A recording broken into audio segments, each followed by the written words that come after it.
अस्सलाम वालेकुम, मैं हूं अलीना शिगरी। आप देख रहे हैं मेरा YouTube channel. Please like share subscribe ज़रूर कीजिए।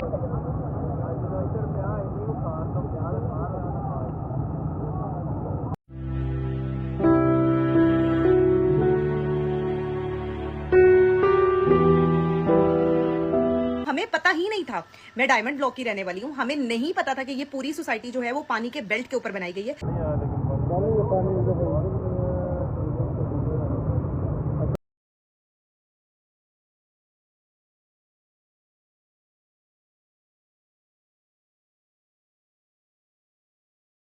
सैलाब महज एक कुदरती आफत नहीं, ये हमारी पॉलिसी, हमारे फैसलों और हमारी खामोशी का नतीजा है। सवाल यह है कि जब बारिश एक जैसी है, दरिया एक जैसे हैं, तो भारत अपने सैलाब को किस तरह संभालता है और पाकिस्तान हर साल क्यों डूब जाता है? क्या पानी सिर्फ सरहद पार से आ रहा है या मसला हमारे अपने फैसलों का है? भारत का मॉडल क्या है? भारत ने नेशनल डिजास्टर मैनेजमेंट अथॉरिटी और सेंट्रल वाटर कमीशन जैसे इदारे खड़े किए। ये इदारे सैकड़ों मॉनिटरिंग स्टेशंस के जरिए दरियाओं का पानी रोजाना नोट करते हैं। फ्लड फोरकास्ट बुलेटिन जारी होता है, रियासती हुकूमतों को अलर्ट्स भेजे जाते हैं और इमरजेंसी प्लान एक्टिवेट होता है। यही वजह है कि वहां वक्त पर रेस्क्यू और इवैक्यूएशन मुमकिन हो जाती है। रवां साल मधुपुर बैराज के 2 गेट टूटे। भारत ने फौरी तौर पर अपनी रियासतों को अलर्ट किया और पाकिस्तान को भी डिप्लोमेटिक चैनल के जरिए इत्तला दी। जी हाँ, इत्तला काफी थी या नहीं ये अलग बहस है, लेकिन कम अज कम वहां का मैकेनिज्म हरकत में आया, रिपोर्ट्स अवाम तक पहुंची और हंगामी इजलास बुलाए गए। पाकिस्तान में क्या हुआ? हमने फौरन इल्जाम लगा दिया कि भारत ने पानी छोड़ दिया, लेकिन क्या यह हकीकत है कि सिर्फ पानी छोड़ने से ही हमारे देहात डूबते हैं, या असल मसला यह है कि हमारे पास फ्लड फोरकास्टिंग सिस्टम कमजोर है, रेस्क्यू इंफ्रास्ट्रक्चर नाकाफी है और दरियाओं की सैलाबी पट्टी पर गैर कानूनी तामीरात हम खुद कराते हैं? संजीदा सवाल यह है कि क्या कभी किसी ने हिसाब लगाया है कि कितने अरब रुपए हमने सैलाबी इलाकों में हाउसिंग सोसाइटीज बनाने में झोंक दिए और कितने अरब रुपए फ्लड मैनेजमेंट पर लगाए?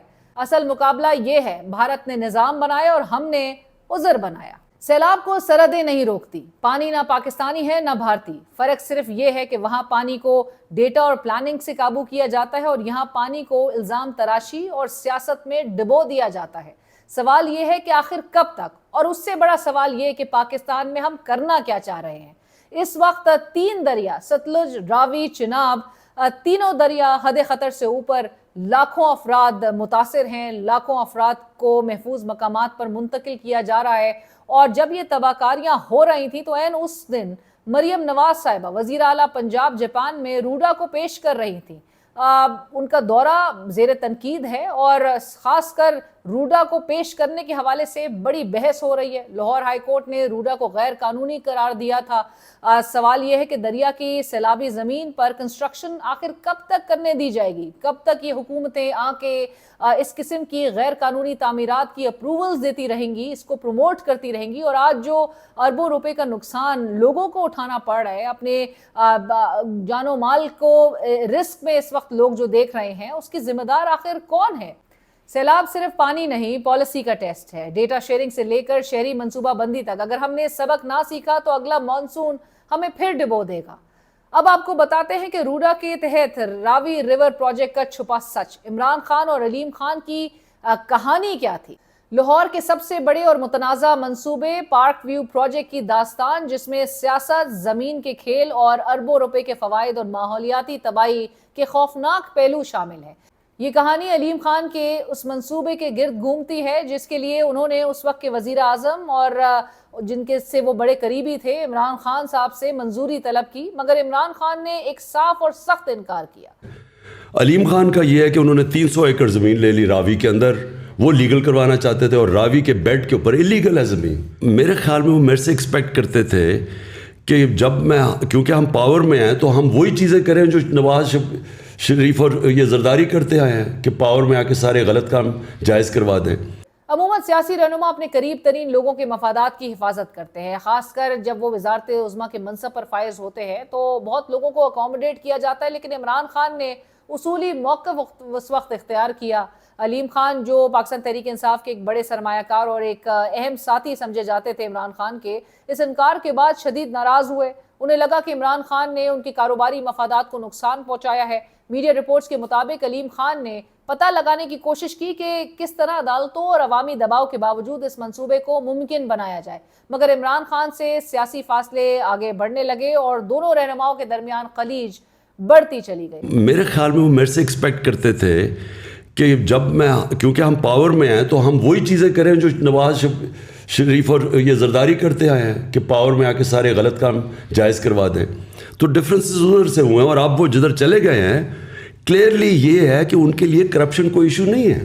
لاہور ہائی کورٹ نے اس منصوبے کو غیر قانونی قرار دیا، مگر زمین اور سیاسی طاقت کا کھیل تاحال جاری ہے۔ پاک ویو پروجیکٹ آج بھی تنازع کا شکار ہے، اور جس قسم کے مناظر آج ہم دیکھ رہے ہیں جہاں پہ لوگوں کے گھر زیر آب ہیں، لوگوں کو وہاں سے اپنے گھروں سے ایویکویٹ کرنے کا سلسلہ جاری ہے، گلیوں میں اس سوسائٹی کی بوٹس جو ہے وہ اس وقت چل رہی ہیں، اور ایک طرف علیم خان صاحب کی جو کلپ ہے وہ اس وقت شدید وائرل ہے، جو کہ گزشتہ روز تک لوگوں کو یہ تسلی دے رہے تھے کہ سب بڑے سکون سے ان کی اس سوسائٹی میں سو رہے ہیں۔ اللہ کا شکر ہے کہ کسی ایک شخص کو بھی یہاں سے نقل مکانی نہیں کرنی پڑی، اور تمام لوگ جو ہیں وہ بڑے سکون کے ساتھ اپنے گھروں میں سو رہے ہیں، جنہوں نے یہاں کے لیے بہت ساری باتیں کی تھی کہ یہ پارکوں میں بڑا خطرہ ہے، پارکوں میں یہ ہو گیا ہے، وہ ہو گیا ہے۔ جی سچ میں پارک ویو سٹی ڈوب رہا نہیں ہے، پارک ویو سٹی ڈوب چکا ہے۔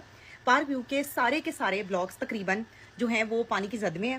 ڈائمنڈ، کرسٹل، ٹیولپ، اوورسیز سارے بلاک، ہمیں پتہ ہی نہیں تھا۔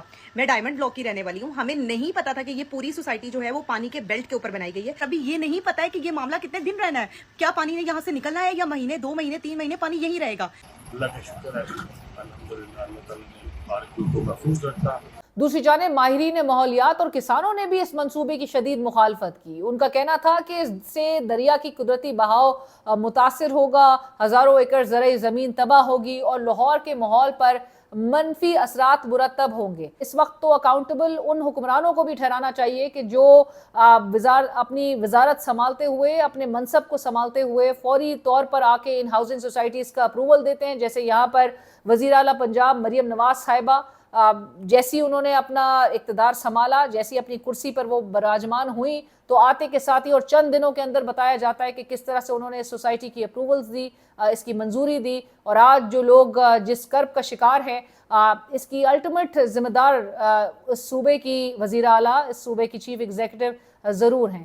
میرے چینل کو ضرور سبسکرائب کیجئے، فیڈ بیک سجیشن سے ضرور آگاہ کیجئے۔